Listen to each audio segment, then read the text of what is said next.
Hello everyone, I'm Dila Putri.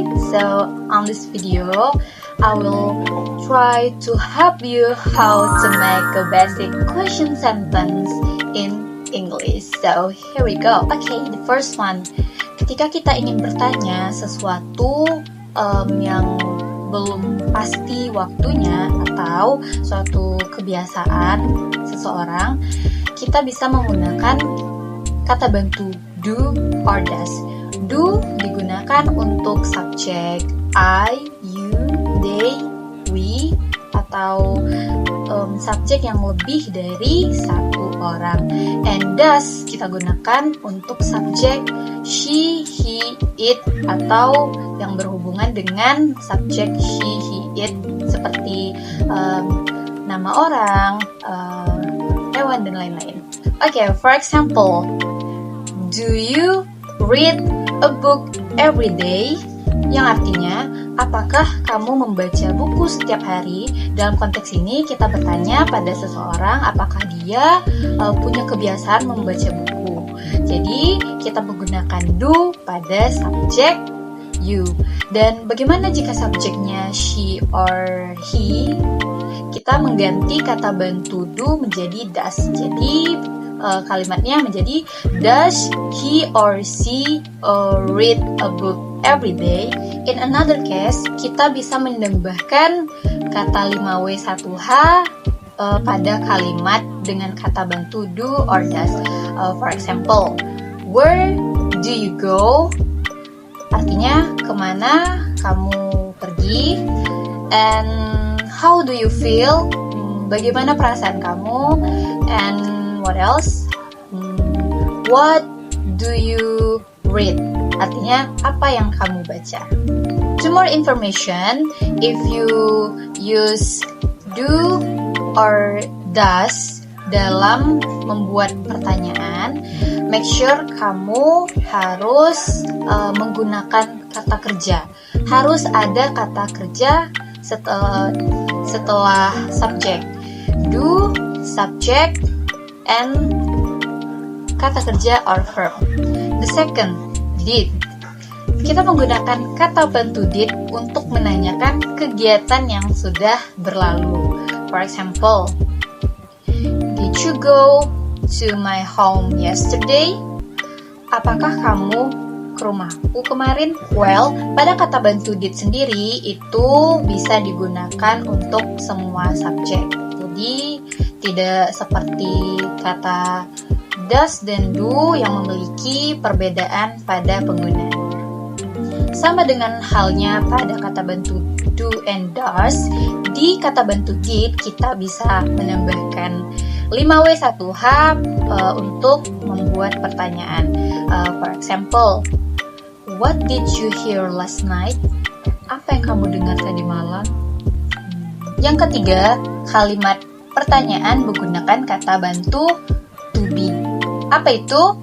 I'm, are, and is. Nah, pada kata bantu I'm, are, and is itu bisa memiliki beberapa fungsi. Yang pertama yaitu untuk menanyakan kegiatan. Yang kedua yaitu untuk menanyakan perasaan atau profesi atau pekerjaan seseorang. Untuk to be am sendiri pastinya kita menggunakan subjek I, dan untuk to be are itu digunakan untuk you, we, they, atau subjek yang lebih dari satu orang. Dan untuk is sendiri pastinya itu untuk she, he, it, atau nama orang atau hal yang berhubungan dengan subjek she, he, dan it. For example, are you doing your homework right now? Apakah kamu mengerjakan PR-mu? To more information, pada kata bantu are, am, atau is, jika kita ingin menanyakan kegiatan atau sesuatu yang menggunakan verb, kita harus menambahkan verb ing setelah to be.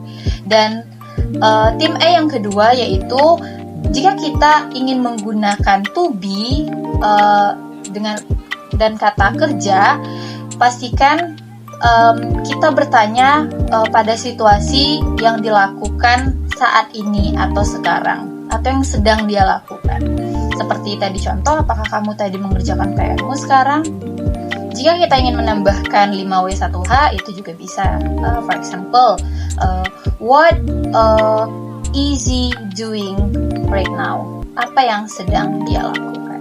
For the next example is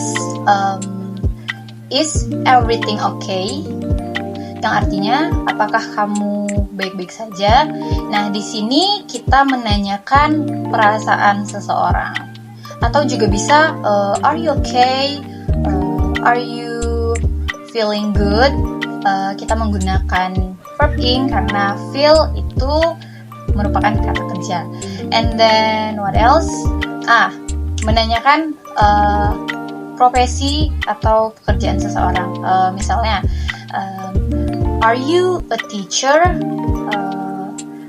Is he a writer? Or are they a reporter? Jadi pada contoh tersebut kita menanyakan apa profesi dari seseorang atau subjek yang ingin kita tanyakan. To more information, untuk penggunaan to be dalam question sentence, jika setelah to be itu tidak ada kata kerja, kita tidak perlu menambahkan verb ing, tidak perlu menambahkan ing gitu. Seperti contoh tadi, are you okay? Kita tidak perlu bilang are you okay, karena okay itu bukan kata kerja. Atau setelah to be itu ada kata sifat, misalnya is he beautiful? Apakah dia cantik? Jadi kita tidak perlu menambahkan ing pada kata-kata tertentu selain kata kerja. Okay everyone, itu dia tadi bagaimana cara menyusun kalimat tanya dalam bahasa Inggris. Actually, there are many version, many formula to make a sentence. Jadi ada banyak cara untuk membuat kalimat tanya. Perbedaan itu tergantung situasi, kondisi, waktunya masing-masing. Jadi adanya perbedaan waktu atau kondisi membuat ada banyak rumus atau formula yang digunakan untuk membuat kalimat tanya dalam bahasa Inggris. So I think that's all from me.